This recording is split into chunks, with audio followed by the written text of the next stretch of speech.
So what's going on, guys? Welcome back to the channel. My name is Robert. If this is your first time tuning in. So today we're going to be doing a second part to the first video I put out, which is the cons of buying land. So there's a couple different cons. Some are financial, some are just labor intensive, but these are just things that people should, consider, and not really necessarily consider a problem, but definitely consider before buying land. Again, these are things that I have personally gone through, things that I've seen, or people that I know who have gone through this. So again, I've owned land for approaching 10 years now, so it's been a while. So I've had some time to to run into some issues, right? There's nothing in life is ever just real peachy, right? There's always ups and downs in life. And same thing with owning land. There's always good things, there's always bad things. So that's what we're going to address today. Again, some people ask me questions all the time, what are the cons to buying land? So we're going to address those today.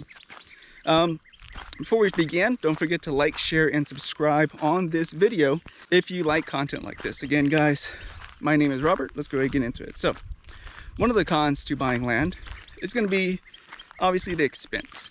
So for at least the banks I was talking to at that time, they required a little bit more money down. Thought it was a snake there for a minute, got scared. Excuse me. They required a little bit more money down because it's raw land. Usually more than 20%, 20 to 35% is what I see. Again, if you're a veteran, there may be some actual options for you available, but if you're not, for me, it was between 20 and 35% down. I believe I put down 35 or 25. I don't remember, it's been so long, but I definitely put more than 5% down, like I've done with some of my residential properties.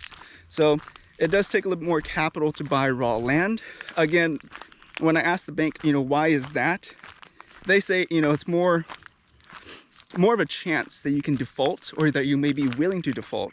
And the way they explained it to me is, say I have a house, but I also have land.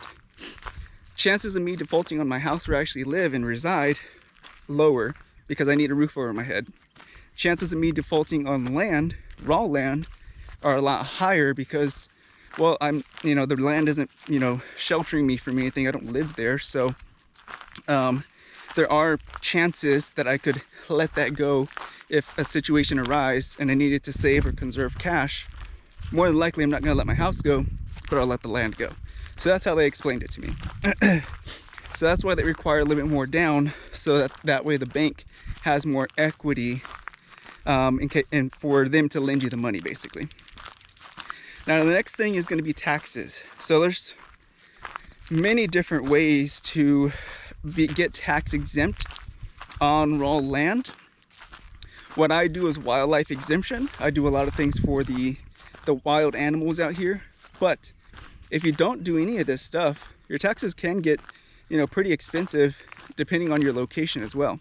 If you're in a high value location, like in the hill country for me, relative to where I'm at, it's going to be more expensive. The land is more valuable out there. There's more people that are interested in purchasing land out there. So that's just, again, one thing to consider if you're going to be buying land out here. That's one thing to consider before buying land is, how are you going to reduce your taxes, or are you willing to pay those taxes? Now they do go up every year because land prices do go up. The value of land goes up. So keep that in mind as well. The next thing is not necessarily financially a strain, which it could be, but it's mainly labor intensive. And that's going to be maintaining, oh, look, a little dove. Maintaining your property lines. Maintaining your property lines, if you're going to have cattle or if you're going to have any kind of livestock, you're going to have to be checking the fences regularly, because the last thing you need is a cow, a horse, goat getting out of your property and getting onto the highway, the road, and causing an accident. And now you might be responsible for that accident. And God forbid it's a crazy accident. You don't want none of that to fall on you. So keeping up with the property lines, keeping up with the fence lines, that's going to take some work, some effort, and some time, possibly some money if you don't buy the property with some good fencing already in place. But yeah, that's just something to consider, that it is going to take some time and some money to make sure that the fence lines are okay. Now, another con to having land is going to be food accessibility, food delivery. I don't know if I look like it to you guys, but I love to freaking eat. I eat all the freaking time, whatever it is. Sometimes I'm lazy. I want to get food delivered to me. If I'm out here, sorry buddy, nobody delivers food out here. So I'm gonna have to get my lazy butt up in the middle of my movie, whatever I'm watching, and go get food, because I can't have delivery out here. Nobody's gonna deliver out here. It's too far, too remote. Now, if you're living out in the country, you know, you're gonna have to think about this, is how close are you to emergency services? How close are you to food, to restaurants, to dining, to shopping? I know if you're gonna be, you know, with the wife, it's probably important to have all that. So you know, usually for a single man, it's probably not such a big deal, but if you're gonna have a family, that's something you should at least think about. It shouldn't be, I guess, necessarily a determining factor, but at least something you weigh and see how important it is for you and your family. Again, this is something that people don't think about when they move out to the country, that I've had people around me move out here, and then they see that, oh, it's actually kind of far to go get groceries.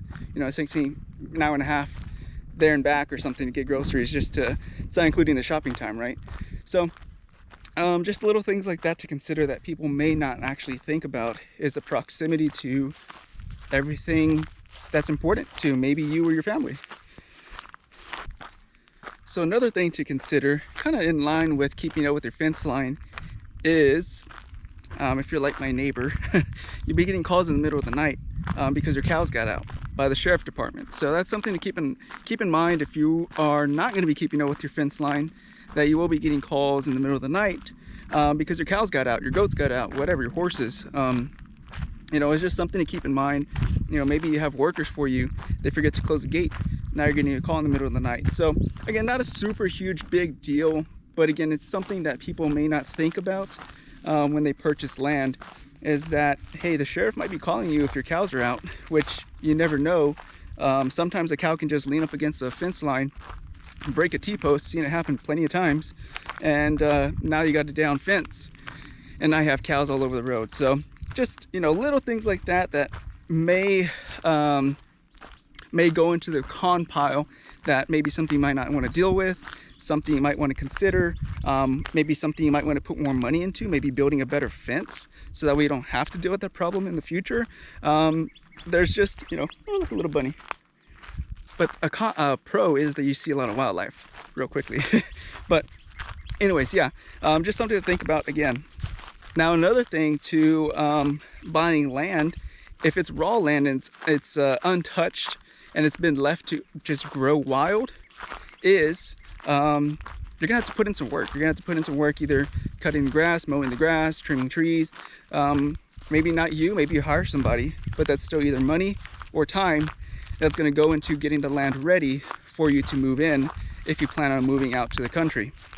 So again, just little things that people may not think about because maybe you've never had experience with land. So there's things that you may not just think about. You don't know what you don't know, right? So it's like for me, moving out to a downtown big metropolitan area, I'd be a little clueless, not gonna lie. So you know, there's just things that people don't know that maybe are curious about, or you know, like I said, people just don't know what they don't know. So without further ado, guys, that's gonna be my short video on the cons of land ownership. So without further ado, be careful, be good, take care, and God bless. I will see you guys in the next one. Bye bye.